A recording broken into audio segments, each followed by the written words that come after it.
Simple മീൻകറി വയ്ക്കാം. അതിനാദ്യമായിട്ട് ചക്ക അടുപ്പത്ത് വെച്ചു, വെളിച്ചെണ്ണ ഒഴിച്ചു, കടുകിട്ട് പൊട്ടി, ഇനി അല്പം ഉലുവ.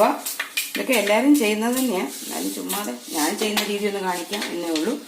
ഉലുവ ഇട്ട് പൊട്ടി കഴിയുമ്പോൾ നമുക്ക് കുറച്ച് ഇഞ്ചി, വെളുത്തുള്ളി, ചുമന്നുള്ളി, കറിവേപ്പില, ഇത്രയും സാധനങ്ങൾ ചെറുതായിട്ട് അരിഞ്ഞ് നമുക്ക് ഇതിനകത്തേക്ക് ചേർക്കാം. ഇത് ഏകദേശം 1 കിലോ മീനിനുള്ള അളവാണ്. ഇഞ്ചി കൂടി പോകണ്ട, വെളുത്തുള്ളിയും ചുമന്നുള്ളിയൊക്കെ ഇച്ചിരി കൂടിയാലും കുഴപ്പമൊന്നുമില്ല, അതൊക്കെ രുചിയാണ്. ഇഞ്ചി അധികം കൂടി കഴിയുമ്പോൾ ചിലപ്പോൾ അതൊന്ന് ചെറുതായിട്ട് കഴിക്കാനുള്ള സാധ്യതയുണ്ട്. ഇതിനേക്കാൾ നല്ലതായിട്ട് നമുക്ക് ഈ ഇഞ്ചി വെളുത്തുള്ളി അരിയുന്നതിന് പകരം നമുക്കത് ചതച്ചിടുകയും ചെയ്യാം.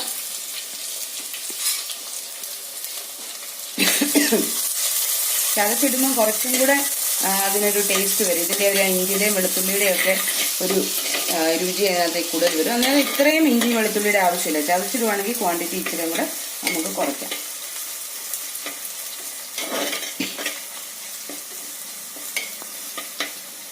ഇതൊന്ന് മൂത്ത് കഴിയുമ്പോഴത്തേനും നമുക്ക് അതിലേക്ക് മുളക് പൊടിയും മഞ്ഞൾ പൊടിയും ചേർക്കാം. ഇത് നമ്മൾ ഏകദേശം 1 കിലോ മീനാണ് നമ്മൾ ഈ കണ്ടിച്ചു വെച്ചേക്കുന്നത്. ഇത് ഈ അയലക്കിരിയാൻ പോലത്തെ അയലക്കിരിയാനാണ് 1 കിലോ മീൻ കണ്ടിച്ച് കഴുകി വൃത്തിയാക്കി വെച്ചിരിക്കുന്നതാണ്.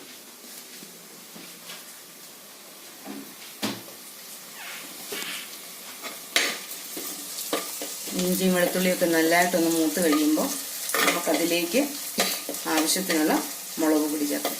ചിലരൊക്കെ ആണെങ്കിൽ മല്ലിപ്പൊടി ചേർക്കും, അതുപോലെ തന്നെ തേങ്ങാപ്പാൽ പിഴിഞ്ഞൊഴിക്കും. ഇതൊരു തനി കോട്ടയം സ്റ്റൈൽ മീൻകറിയാണ്. ഇതിനകത്തേക്ക് നമ്മൾ മുളക് പൊടി അല്പം മഞ്ഞൾപ്പൊടി മാത്രമേ ചേർക്കുന്നുള്ളൂ.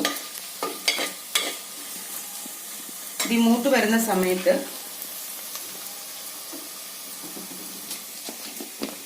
കുറച്ച് മഞ്ഞൾപ്പൊടി,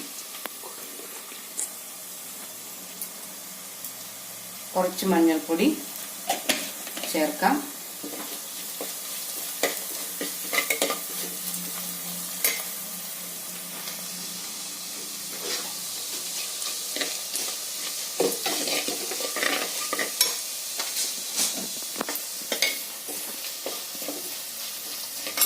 ഞാൻ ഈ ഒരു സമയം തന്നെ ആവശ്യത്തിനുള്ള ഉപ്പും കൂടെ ചേർത്ത് കൊടുക്കും.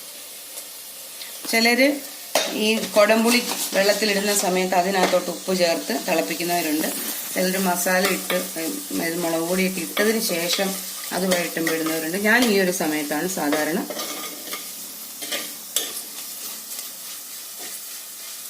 ഉപ്പ് ചേർക്കുന്നത്.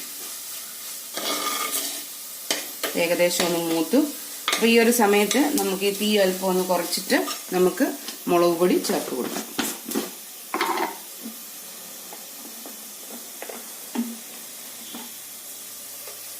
ഇവിടെ എല്ലാവർക്കും ഇച്ചിരിയേറെ ചാറൊക്കെ വേണം, അതുകൊണ്ട് ഞാൻ അല്പം മുളക് പൊടി കൂടുതൽ ചേർക്കുകയാണ്.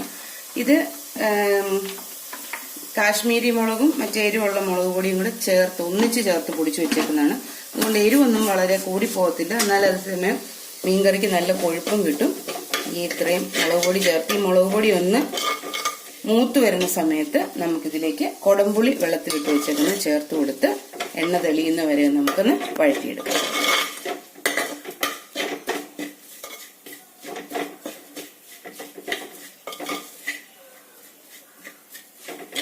തീ വളരെ കുറച്ചിട്ടിട്ട് വേണം നമ്മളിത് മൂപ്പിച്ചെടുക്കാൻ, ഇല്ലെങ്കിൽ പെട്ടെന്ന് ഈ മുളക് പൊടി കരിഞ്ഞു പോകും. നമ്മൾ വീട്ടിൽ തന്നെ പൊടിച്ചു വെച്ചിരിക്കുന്ന മുളക് പൊടിയാണ്, കടയിൽ നിന്ന് മേടിക്കുന്നൊന്നുമല്ല.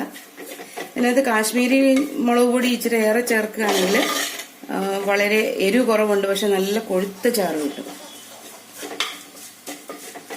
ഏകദേശം നമ്മുടെ ഈ മുളക് പൊടിയൊക്കെ ഒന്ന് മൂത്ത് വരുന്ന സമയത്ത് ഞാനിതിലേക്ക് കൊടംപുളി വെള്ളത്തിലിട്ട് വെച്ചിരിക്കുന്നതിന്റെ ചാറ് ഒഴിച്ചു കൊടുക്കുകയാണ്. ചാറൊഴിച്ച് നല്ല രീതിയിൽ നമുക്കിതൊന്ന് ഇളക്കി മൂപ്പിച്ചെടുക്കാം. പുളിയൊക്കെ നമ്മുടെ ആവശ്യത്തിനാണ് കേട്ടോ. ചിലർക്ക് പുളി കൂടുതൽ വേണം, ചിലർക്ക് പുളി അത്രയും വേണ്ട. ഞാനൊരു 4 കഷ്ണം പുളിയാണ് 1 കിലോ മീനിന് വേണ്ടിയിട്ട് എടുത്തേക്കുന്നത്. ചിലപ്പോൾ ഇത്രയും വേണ്ടി വരികയില്ല. ഒന്ന് തിളച്ച് കഴിയുമ്പോൾ പുളി കൂടുതലാണെങ്കിൽ അതിനകത്തൊന്ന് കുടംപുളി ഇങ്ങ് പെറുക്കിയെടുക്കാൻ മാത്രം മതി. ഒന്ന് എണ്ണ തെളിയുന്നത് വരെ നമുക്കിതൊന്ന് വഴറ്റിയെടുക്കാം. ഇതൊക്കെ ചെറിയ തീയിൽ വേണം, ഇല്ലെന്നുണ്ടെങ്കിൽ ഈ മസാല കരിഞ്ഞു പോകും. നമ്മൾ എന്ത് സാധനം കുക്ക് ചെയ്യുമ്പോഴും സ്ലോ കുക്ക് ചെയ്യണം. അതുപോലെ തന്നെ ചെറിയ തീയിൽ കുക്ക് ചെയ്താൽ, അല്ലെങ്കിൽ സ്മോൾ ടു മീഡിയം ഫ്ലെയിമിൽ വെച്ച് കുക്ക് ചെയ്യുവാണെങ്കിൽ ആ കറിക്ക് വളരെയധികം സ്വാദുണ്ട്. നമ്മൾ ഈ പെട്ടെന്ന് കുക്ക് ചെയ്തിട്ട് ഇത് കിട്ടാൻ വേണ്ടി നമ്മൾ എപ്പോഴും കൂടുതൽ ഫ്ലെയിം ഇട്ട് വെക്കും. ആ കൂടുതൽ ഫ്ലെയിം ഇട്ട് വെക്കുമ്പോൾ അതിന് ആ കറിക്ക് ടേസ്റ്റും വ്യത്യാസം വരും.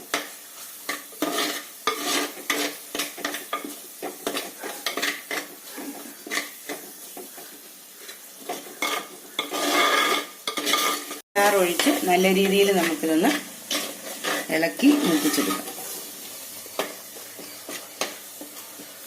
പുളിയൊക്കെ നമ്മുടെ ആവശ്യത്തിനാണ് കേട്ടോ. ചിലർക്ക് പുളി കൂടുതൽ വേണം, ചിലർക്ക് പുളി അത്രയും വേണ്ട. ഞാനൊരു 4 കഷ്ണം പുളിയാണ് 1 കിലോ മീനിന് വേണ്ടിയിട്ട് എടുത്തേക്കുന്നത്. ചിലപ്പോൾ ഇത്രയും വേണ്ടി വരികയില്ല. ഒന്ന് തിളച്ച് കഴിയുമ്പോൾ പുളി കൂടുതലാണെങ്കിൽ അതിനകത്തൊന്ന് കുടംപുളി ഇങ്ങ് പെറുക്കിയെടുക്കാൻ മാത്രം മതി. ഇതൊന്ന് എണ്ണ തെളിയുന്നത് വരെ നമുക്കിതൊന്ന് വഴറ്റിയെടുക്കാം. ഇതൊക്കെ ചെറിയ തീയിൽ വേണം, ഇല്ലെന്നുണ്ടെങ്കിൽ ഈ മസാല കരിഞ്ഞു പോകും. നമ്മൾ എന്ത് സാധനം കുക്ക് ചെയ്യുമ്പോഴും സ്ലോ കുക്ക് ചെയ്യണം. അതുപോലെ തന്നെ ചെറിയ തീയിൽ കുക്ക് ചെയ്താൽ, അല്ലെങ്കിൽ സ്മോൾ ടു മീഡിയം ഫ്ലെയിമിൽ വെച്ച് കുക്ക് ചെയ്യുവാണെങ്കിൽ ആ കറിക്ക് വളരെയധികം സ്വാദുണ്ട്. നമ്മൾ ഈ പെട്ടെന്ന് കുക്ക് ചെയ്തിട്ട് ഇത് കിട്ടാൻ വേണ്ടി നമ്മൾ എപ്പോഴും കൂടുതൽ ഫ്ലെയിം ഇട്ട് വെക്കും. ആ കൂടുതൽ ഫ്ലെയിം ഇട്ട് വെക്കുമ്പോൾ അതിന് ആ കറിക്ക് ടേസ്റ്റും വ്യത്യാസം വരും.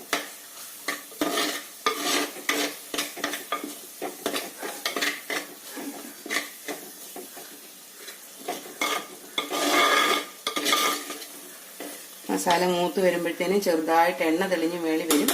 അപ്പം അതുവരെ ഇതിൻ്റെ കളറും മാറി നല്ലൊരു റെഡിഷ് ബ്രൗൺ കളറിലേക്ക് ഇത് മാറിയിട്ടുണ്ട്. ഇത് നല്ല രുചിയുള്ളൊരു മീൻകറിയാണ്. കപ്പയുടെ കൂടെയൊക്കെ കഴിക്കാൻ വളരെ ടേസ്റ്റിയാണ്.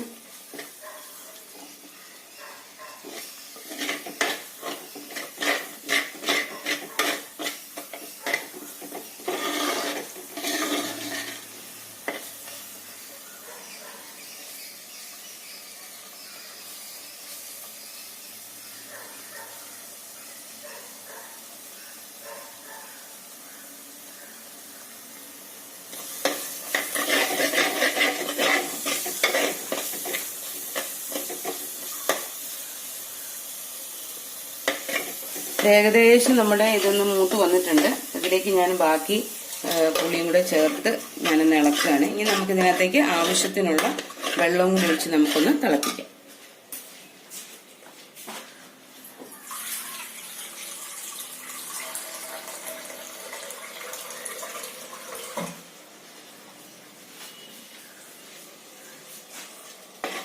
നന്നായിട്ട് തിളച്ചു വന്നിട്ടുണ്ട്. നമുക്ക് ആവശ്യത്തിനുള്ള വെള്ളം ചേർക്കാം. ചിലരാണ് ഈ സമയത്ത് മീൻ കഷ്ണം പെറുക്കിയിട്ടിട്ട് അതിനുശേഷം വെള്ളം ചെറുതായിട്ട് ചൂടാക്കി ഒഴിക്കും. ഞാനിവിടെ സാധാരണ ഈ ഒരു സമയത്ത് എനിക്ക് ആവശ്യത്തിനുള്ള വെള്ളവും കൂടെ ചേർത്ത് വെച്ച് ഇതൊന്ന് അടച്ചു വയ്ക്കാം. ഈ സമയത്ത് നമുക്ക് ഉപ്പും പുളിയൊക്കെ നോക്കാം. പുളിയൊക്കെ നല്ലതായിട്ടുണ്ട്. ഇത് മീൻ ഇടുമ്പോൾ ശരിയാവും. ഉപ്പ് ഒരു ശക്കലം കുറവാണ്. നമ്മൾ ശക്കല ഉപ്പും കൂടെ ആഡ് ചെയ്ത് കൊടുക്കുക.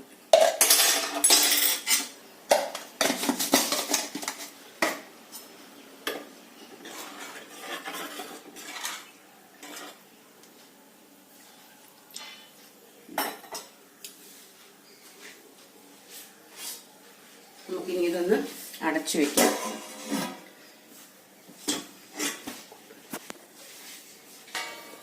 അപ്പൊ നമ്മുടെ ഈ ഗ്രേവി നല്ലതായിട്ട് തിളച്ചിട്ടുണ്ട്. ഈ സമയം നമുക്ക് തീ അല്പം ഒന്ന് കുറച്ചുകൊണ്ട് നമുക്ക് ഈ മീൻ കഷ്ണം ഇതിനകത്ത് പെറുക്കി ഇടും.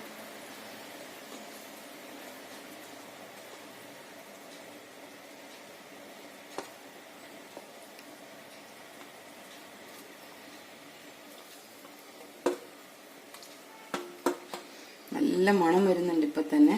അതിന്റെ ആ മസാല കറക്റ്റാണ്. നമുക്ക് ഈ മസാല കറക്റ്റാണോ നമുക്ക് മണത്തിൽ കൂടെ അറിയാം. ഇനി ഇതിനകത്ത് അധികം നമ്മൾ ഈ തവിയൊന്നും ഇട്ട് ഇളക്കാതെ ഈ മീനൊന്ന് നമുക്ക് ഈ ചട്ടിയിലൊന്ന് ചുറ്റിച്ച് നമുക്ക് കൊടുക്കാം.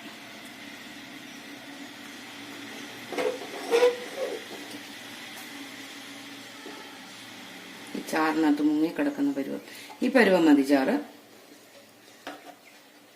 അപ്പം നമുക്കത് തിളച്ച് വെന്ത് കഴിയുമ്പോഴത്തേക്കും കറക്റ്റായിരിക്കും. അല്പം തീ ഒന്ന് കൂട്ടി കൊടുത്ത് ഇതൊന്ന് തിളച്ച് വരുമ്പോൾ നമുക്ക് തീ കുറച്ച് സിമ്മിലിട്ട് വേവിച്ചെടുക്കാം. ഒന്ന് നോക്കാം, ഒന്ന് തിളച്ചു വരുന്നു. സമയത്ത് കറിവേപ്പിലയൊക്കെ വേണ്ടവർക്ക് ഒരല്പം കൂടി കറിവേപ്പിലയൊക്കെ ഇട്ട് കൊടുക്കാം. കറിവേപ്പിലയൊക്കെ എത്ര ചേർക്കുന്നോ അത്രയും ടേസ്റ്റാണ്, അതിനൊരു മണമൊക്കെ കിട്ടും. നല്ല മണമൊക്കെ വരുന്നുണ്ട്. ഇതൊന്നുകൂടെ ഒന്ന് നന്നായി തിളച്ചതിന് ശേഷം തീ അടച്ചു വെച്ച് നമുക്ക് മീൻ വേകുന്നത് വരെ നമുക്കൊന്ന്, അത്യാവശ്യം കൊഴുപ്പൊക്കെ ഉണ്ട് നമുക്കിതിന്. അപ്പൊ ഇത്രയും എളുപ്പത്തിൽ നമുക്കൊരു മീൻകറി വെക്കാനായിട്ട് എല്ലാവരും പഠിച്ചു. എല്ലാവർക്കും അറിയാവുന്നതാണ്. ഇതറിയാൻ മേലാത്ത കുക്കിംഗ് ഒക്കെ ആദ്യമായി തുടങ്ങുന്ന കൊച്ചു കുട്ടികൾക്ക് വേണ്ടിയിട്ടാണ്. അതായത് ബാച്ചിലേഴ്സ്, ഇപ്പൊ നമ്മുടെ കുട്ടികളൊക്കെ എബ്രോഡൊക്കെ പോയി അല്ലേ ജീവിക്കുന്നേ. അപ്പോൾ വീട്ടിലൊന്നും ഇത് ചെയ്ത് പഠിച്ചിട്ടില്ലാത്തവർക്ക് പെട്ടെന്ന് തയ്യാറാക്കാവുന്ന ഒരു മീൻകറിയാണ്. നല്ല കോട്ടയം സ്റ്റൈല് നമ്മുടെ കൊടംപുളി ഇട്ട് വെച്ച നല്ല ഒന്നാന്തരം അയലക്കിരിയാണ്. വീഡിയോ ഇഷ്ടപ്പെടുകയാണെങ്കിൽ നിങ്ങളിത് ഈ ചാനൽ സബ്സ്ക്രൈബ് ചെയ്യുക, അതുപോലെ തന്നെ ലൈക്കും ഷെയറും ചെയ്യുക. Thank you. നിങ്ങൾ ഈ ഒരു ചാനലിനെ സപ്പോർട്ട് ചെയ്യുക മാക്സിമം. Thank you.